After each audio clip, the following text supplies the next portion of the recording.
بسم اللہ الرحمن الرحیم۔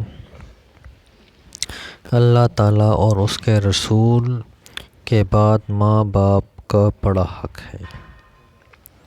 عارف باللہ حضرت ڈاکٹر عبدالحی عارفی رحمۃ اللہ علیہ نے ارشاد فرمایا کہ ماں باپ کا بڑا حق ہے۔ اللہ تعالیٰ اور اس کے رسول کے بعد انہی کا حق آتا ہے، اور اتنا عظیم حق ہے کہ تمام عمر اخلاص سے ان کی خدمت کرنے اور تمام عمر ان کے لیے دعائے رحمت و مغفرت کرنے کے باوجود ان کے حق کا عشر عشیر بھی ادا نہیں ہوتا۔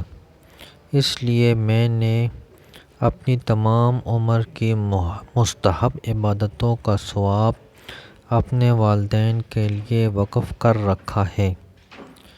یہ اقتباس ہے خطبات عارفی سے۔